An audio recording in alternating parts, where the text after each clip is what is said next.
Hello and welcome दोस्तों ज्ञान campus. आपके अपने यूट्यूब चैनल ज्ञान कैंपस में आपका स्वागत है। दोस्तों आज का वीडियो लेक्चर है इलेक्ट्रिकल फिफ्थ सेमेस्टर वालों के लिए। सब्जेक्ट है आपका स्विच गियर एंड प्रोडक्शन। तो जैसा कि हमारा टॉपिक चल रहा था प्रोटेक्टिव स्कीम, ठीक है, तो उसी में हमने स्टेटर फॉल्ट के बारे में पढ़ा था। अब आगे हम पढ़ेंगे रोटर फॉल्ट, ठीक है।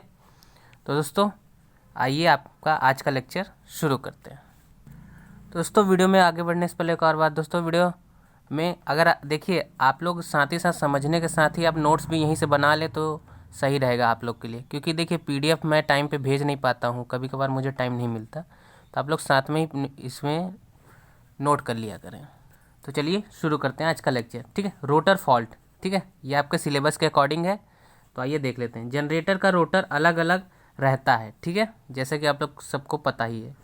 इसलिए इंसुलेशन के टूटने के कारण, यानी कि विद्युत रोधन के टूटने के कारण होने वाली सिंगल फेज फॉल्ट के फ्लो को हटा नहीं पाएगी, ठीक है।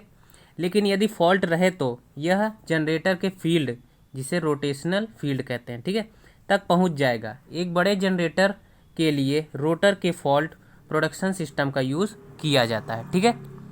आगे देखते हैं methods of rotor earth fault production, ठीक है। क्या क्या मेथड्स हैं इसके। तो पहला बाय यूजिंग हाई रेजिस्टेंस, यानी उच्च प्रतिरोध द्वारा, ये लिख सकते हैं आप हिंदी में। AC and DC injection method, ठीक है, एसी और डीसी के इंजेक्शन विधि या मेथड द्वारा, ठीक है। तो आगे देखते हैं पहला इसमें हाई रेजिस्टेंस के उपयोग द्वारा, ठीक है। तो फिगर समझ लेते हैं इसका। तो इसका फिगर आपको स्क्रीन पे शो हो रहा होगा, ठीक है। आप इसका स्क्रीनशॉट लेके इसे बना लीजिए और मैं समझा देता हूँ। ये आपका आर्मेचर है, जिसे एक्साइटर आर्मेचर कहते हैं, ठीक है। और ये आपका जनरेशन ऑफ फील्ड वाइंडिंग, यानी कि आपकी वाइंडिंग है, यहाँ पे फील्ड का जनरेशन हो रहा है, ठीक है। और आपका ये हाई रेजिस्टेंस लगा हुआ है यहाँ।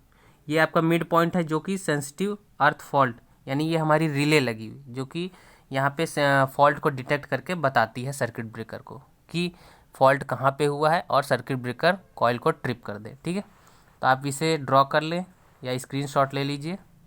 चलिए बढ़ते हैं आगे। इस मेथड के रोटर के पूरे फील्ड में एक हाई रेजिस्टेंस जुड़ा रहता है। अवरोधक के मध्य बिंदु को संवेदनशील मार्ग से भेजा जाता है। जब फॉल्ट होता है तो रिले फॉल्ट को सेंस करके ब्रेकर को ट्रिपिंग कमांड भेजता है। इसमें रोटर पॉइंट को छोड़कर अधिकांश रोटर सर्किट ब्रेकर के फॉल्ट का पता लगा सकती हैं, ठीक है। ब्रेकर यहाँ मतलब आपका सर्किट ब्रेकर को, ठीक है। तो आप इसको समझ लिए अच्छे से। इसमें दोस्तों, तो दोस्तों इसमें कुछ नहीं है, आपने जो डायग्राम में देखा, जो आपने बनाया, वही चीज़ें आपने इसमें लिखी हैं, ठीक है। इसमें ज़्यादा कुछ समझने का नहीं है, ठीक है। आइए second point AC and DC injection method को देख लेते हैं, ठीक है। तो दोस्तों आपका इसका फिगर शो हो रहा है, आप इसमें बना लीजिए, इसका स्क्रीनशॉट ले सकते हैं, ठीक है, ले लीजिए। तो देखिए इसमें आर्मेचर आपका सेम पहले जैसा ही लगा हुआ है, ठीक है, एक्साइटर आर्मेचर। आपका ये फील्ड वाइंडिंग लगी हुई है, ठीक है। ये आपका करंट लिमिटिंग कैपेसिटर रिएक्टर लगे हुए हैं, ठीक है। आपकी रिले लगी हुई है, रिले कॉइल, ठीक है, वोल्टेज रिले। ये आपका एसी और डीसी सोर्स है सप्लाई, ठीक है, ऑक्सिलरी। ये अर्थ फॉल्ट प्रोडक्शन है, ठीक है। तो जब भी आपका फॉल्ट होगा तो रिले उसे सेंस करके सर्किट ब्रेकर को सूचना भेज देती है, जिससे कि हमारी सप्लाई रुक जाती है और हमारा फॉल्ट होने से बच जाता है, ठीक है। तो आप इसका स्क्रीनशॉट ले लीजिए और आइए इसे डिटेल में देखते हैं। तो लिखना कैसे है। यह मेथड अल्टरनेटर करंट एक सेंसिटिव ओवर वोल्टेज रिले है या फिर रिले और एक वर्तमान सीमित कैपेसिटर, सीमित यानी लिमिट, ठीक है, लिमिटिंग भी कह सकते हैं, के साथ फील्ड रोटेशनल सर्किट और जमीन, रोटेशनल सर्किट और जमीन यानी यहाँ पे कहने का मतलब है अर्थ, ठीक है, में इंजेक्ट कर दी जाती है। इस तरह रिले द्वारा फील्ड फॉल्ट को सेंस किया जाता है, यानी कि सेंस मतलब आपका संवेदित, शुद्ध हिंदी होगी, लेकिन आप इसे डिटेक्ट भी लिख सकते हैं। तो आगे देखते हैं। इस सिस्टम का मेन फॉल्ट लीकेज है, ठीक है, लीकेज है, जो करंट ने मैग्नेटिक फील्ड को असंतुलित यानी कि अनबैलेंस कर दिया है और चुंबकीय असर यानी कि मैग्नेटिक जो आपका प्रभाव है, आपका प्रभाव बढ़ा दिया, यानी कि तनाव बढ़ा दिया है। एसी का एक फॉल्ट यह है कि रिले उस करंट को नहीं उठा सकता है जो सामान्य रूप से कैपेसिटर से अर्थ में जाती है। ठीक है, आगे देखते हैं। रोटर अर्थ फॉल्ट प्रोटेक्शन स्कीम दो एसी इंजेक्शन सिस्टम की समस्या को डीसी इंजेक्शन मेथड से दूर किया जाता है। ठीक है, इसकी लैंग्वेज थोड़ी अटपटी है, लेकिन आप 2-3 बार पढ़िएगा, समझ में आ जाएगा। ठीक है, यह मेथड सरल है और इसमें कोई लीकेज करंट नहीं होता है। सेंसिटिव रिले का एक टर्मिनल एक्साइटर से जुड़ा होता है। यहाँ पे डायग्राम की बात हो रही है। ठीक है, डीसी सोर्स के पॉजिटिव टर्मिनल को आधार यानी कि बेस बनाया जाता है। ठीक है, आगे देखते हैं। और दूसरा टर्मिनल डीसी सोर्स के नेगेटिव टर्मिनल से सर्किट पाथ को कंप्लीट करेगा और फॉल्ट रिले द्वारा सेंसिटिव है। ठीक है, यानी कि संवेदित है।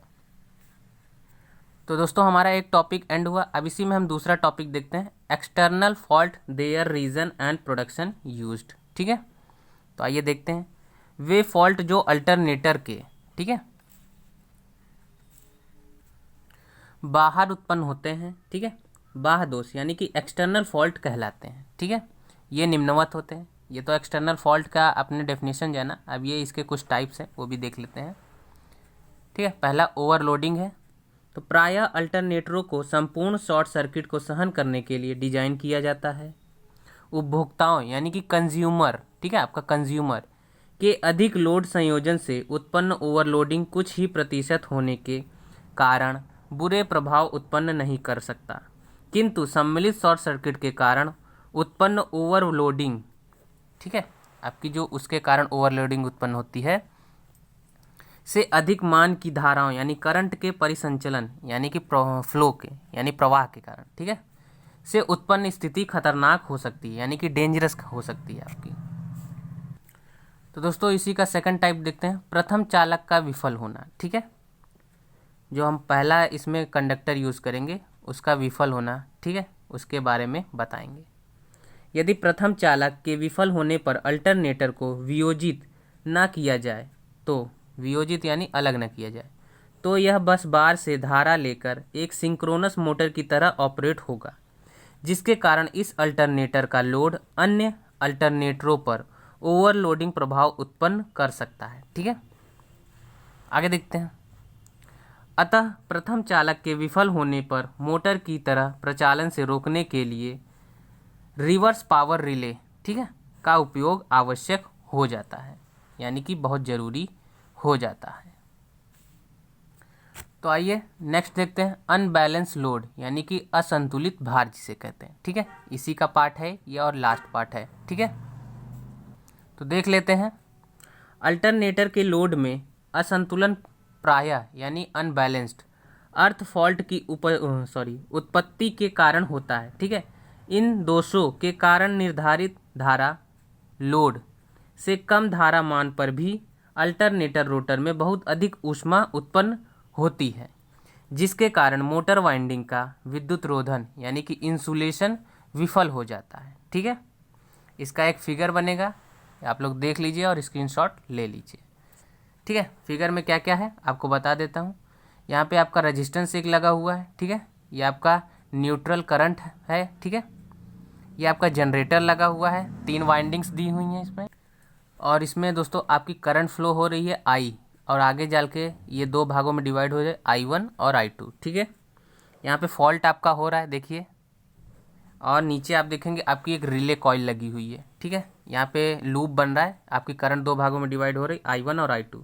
ठीक है, कहीं भी फॉल्ट होगा तो हमारी रिले उसे डिटेक्ट करके आगे इन्फॉर्म करेगी। ठीक है, यहाँ आपका अर्थ यानी ग्राउंड किया गया हुआ है, तो आप इसे स्क्रीनशॉट लेके बना लीजिए और इसको 1-2 बार पढ़ लीजिएगा, और डेली का डेली पढ़ते रहिए आप लोग, एग्ज़ाम में ज़्यादा टाइम नहीं है। तो आई होप आप लोगों ने स्क्रीनशॉट ले लिया होगा।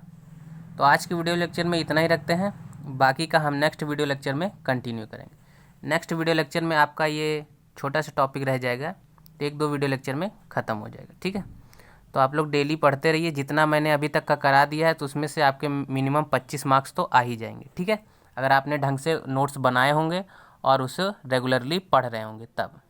तो नोट्स रेगुलर बनाइए और डेली पढ़ते रहिए, तब तो आपके मार्क्स आएंगे, वरना मैं क्या, अगर कोई भी पढ़ा देगा तो मार्क्स मुश्किल है, क्योंकि सब कुछ आप पे डिपेंड करता है।